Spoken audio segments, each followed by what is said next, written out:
शक्तीपीठ महामार्ग विरोधात शक्तीपीठ महामार्ग विरोधी संघर्ष समितीच्या वतीनं आज जिल्हाधिकारी कार्यालयासमोर महाधरणं आंदोलन करण्यात आलं। खासदार शाहू महाराज छत्रपती, माजी आमदार संजय घाटगे आणि आमदार ऋतुराज पाटील यांच्या नेतृत्वाखाली झालेल्या या आंदोलनात कोल्हापूर जिल्ह्यातील महामार्ग बाधित शेतकरी मोठ्या संख्येनं सहभागी झाले होते। यावेळी बोलताना खासदार शाहू महाराज यांनी कोणत्याही शेतकऱ्यांची मागणी नसताना शक्तीपीठ महामार्ग कशासाठी लादला जातोय असा सवाल उपस्थित केला। कुठल्या शेतकऱ्याची, कुठल्याच तालुक्याची, कुठल्या जिल्ह्याची हा महामार्ग असावा अशी मागणी नाही आहे। असं असताना हा महामार्ग आपल्यावर, शेतकऱ्यांवर का लादला जातो हे मला अजूनही समजत नाही आहे आणि कोणासाठी करतोय हे तुम्हाला लक्षात यायला पाहिजे। आणि निश्चितच हा मार्ग महामार्ग हा जनतेला नकोय, शेतकऱ्यांना नकोय, ही परिस्थिती बरोबर आहे। आमदार ऋतुराज पाटील यांनी या महामार्गामुळे 12 जिल्ह्यातील शेतकऱ्यांच्या जमिनी उद्ध्वस्त होणार असल्याचं सांगत महामार्ग करण्याचा प्रयत्न झाला तर पहिला धक्का ऋतुराज पाटील यांना लावावा लागेल असा सूचक इशाराही त्यांनी दिला।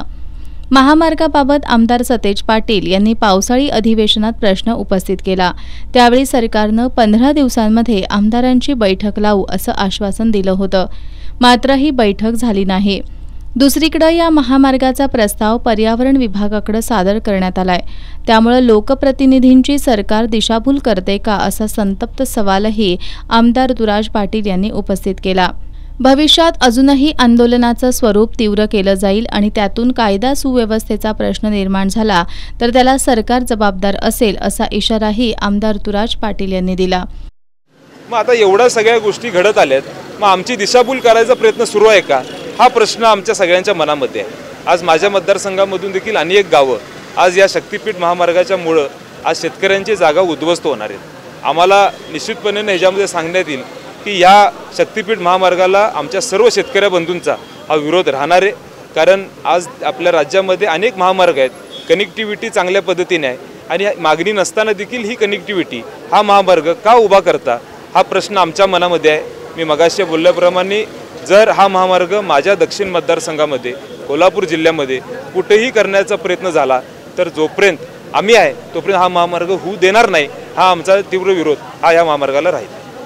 महामार्ग विरोधी संघर्ष समितीचे समन्वयक गिरीश फोंडे यांनी रविवारी कोल्हापुरात आलेले उपमुख्यमंत्री अजित पवार यांनी तोंडी आश्वासन देत महामार्ग होणार नसल्याचं सांगितलं असलं तरी जोपर्यंत याबाबत लेखी आदेश काढला जात नाही तोपर्यंत आंदोलन मागे घेतलं जाणार नाही असं स्पष्ट केलंय।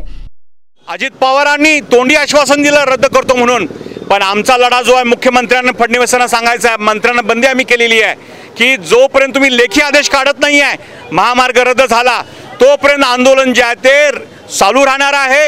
येणाऱ्या काळामध्ये जर 20 तारखेच्या आसपास आम्ही या ठिकाणी मोठा मोर्चा जो आहे पुन्हा संघटित करणार आहे आणि जर का यांनी महामार्ग रद्द करण्याचा आदेश नाही काढला तर यांचे 12 जिल्ह्यातील सगळे जे आमदार महायुती सरकारचे असतील ते शेतकरी ठरवून जाहीर करून पाडतील, हा इशारा आज आम्ही महाधरणे आंदोलनाच्या वतीने देतोय।